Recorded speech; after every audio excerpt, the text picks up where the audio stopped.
This is the Motorola Moto G Play 2026 disassembly. If you're interested in seeing more videos like this, make sure you subscribe and click on the notification bell so you'll be notified once I upload a new video. Also, if you need any tools, there are links in the description.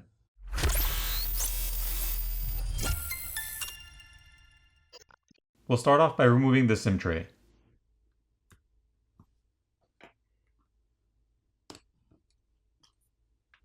Taking a look at the SIM and microSD tray, we can see a black rubber gasket around the opening. Now heat needs to be applied to the back plate using either a hairdryer or a heat gun to loosen up the adhesive underneath, and then a pry tool can be used to pry the back plate off. I prefer to use a hairdryer since there's less of a chance of damaging any of the components inside by overheating them.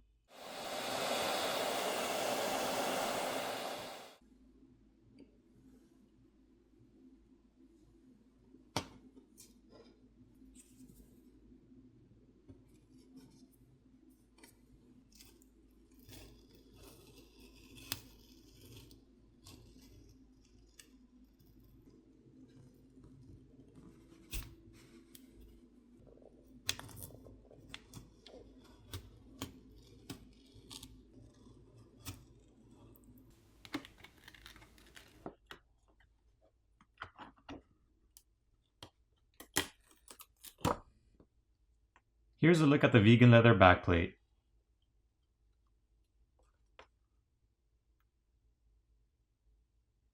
There are now 18 Phillips screws which need to be removed. Once the screws have been removed, a plastic pry tool needs to be placed in between the back housing and the frame of the screen and ran along the edges to pop off the catches.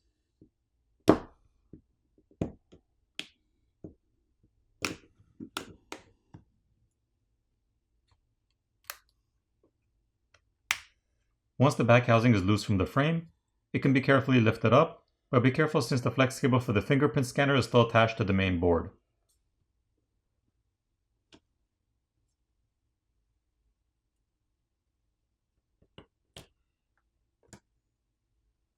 The back housing is also made of plastic. If you needed to replace the camera lens cover, that can be replaced by applying heat and prying it off, so you won't have to take apart the phone to replace that. The LED flash is located here, this bottom one is a light sensor, and there's nothing behind this one. There's an antenna flex cable located here and one here, and this is the NFC antenna. There is also graphite film on the bottom to help transfer heat. Taking a look at the other side, we see additional antenna flex cables, the flash board, the flex cable for the light sensor, and the flex cable for the fingerprint scanner.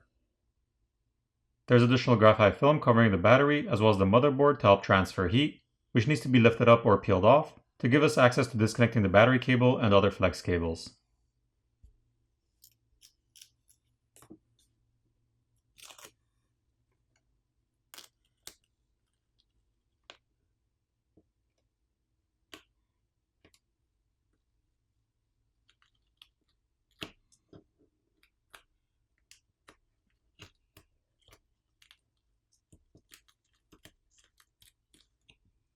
The battery cable can now be disconnected, followed by the rest of the cables. The coaxial cables on the bottom right side of the board can be disconnected by just popping them off.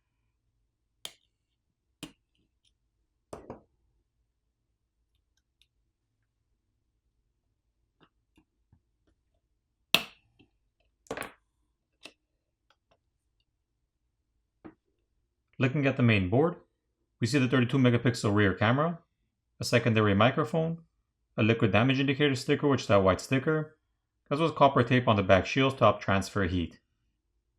The proximity and ambient light sensor is located on the other side, and we can see the 8 megapixel front facing camera. The camera connectors can be disconnected by just popping them off. There's additional graphite film, copper tape, and thermal paste on the back to help transfer heat. Once the copper tape and graphite film have been peeled back, we see additional thermal paste on top of the RAM and processor. We can also see the SIM and microSD reader located here. Here's a better look with the thermal paste cleaned off. This is the speaker assembly.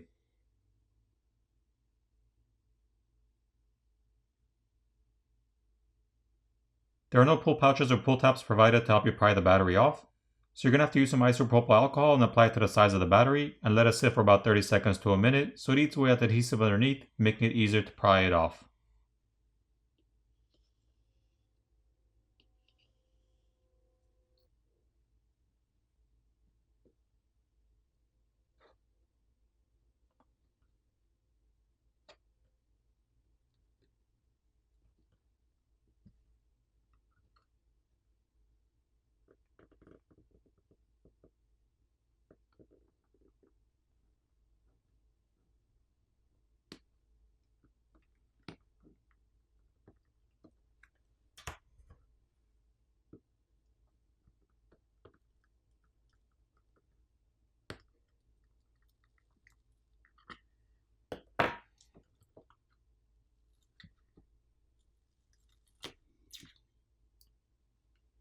This is the 5200 mAh battery.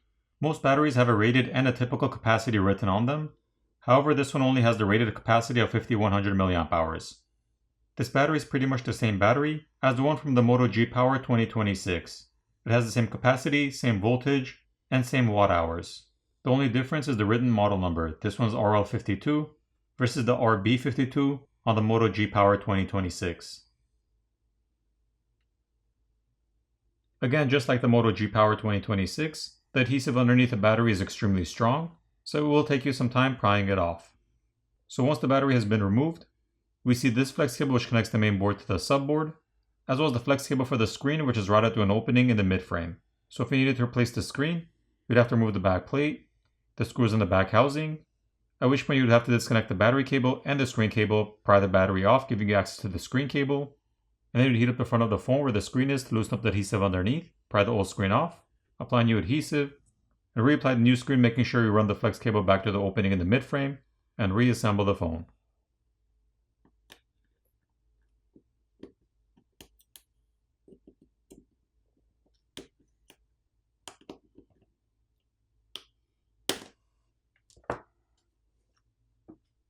Looking at the subboard, we see rubber gaskets around the charger port and headphone jack. The primary microphone is located underneath this covered shield. Here's a look at the other side. The vibrator motor is located on the bottom corner, and the flex cable is held down with some adhesive. To replace that, just carefully peel off the flex cable and pull the vibrator motor out of its socket. This flex cable is for the volume keys and power button. To replace that, just peel it off the frame. And the earpiece speaker is located on top, which is also held down with some adhesive, which will require some heat to loosen up the adhesive to be able to pry it off. Now on this phone, if you're to accidentally insert a SIM ejector tool in the wrong hole, you wouldn't damage the microphones which are seated above the holes. However, there are filters against the holes or the openings on the frame, which would get punctured or pierced.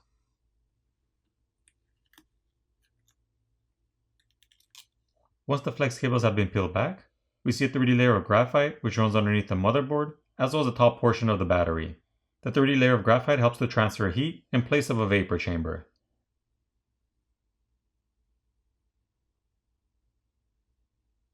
For the repairability score on this phone, I give it a 5 out of 10. Now it's time to put the phone back together.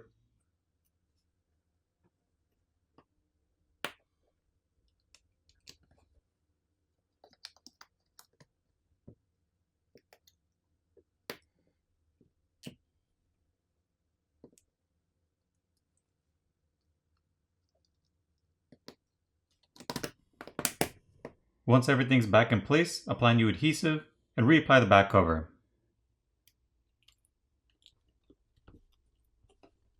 Flip over the phone, power it on, and you're done. I hope you enjoyed this video, and I'll see you in the next one.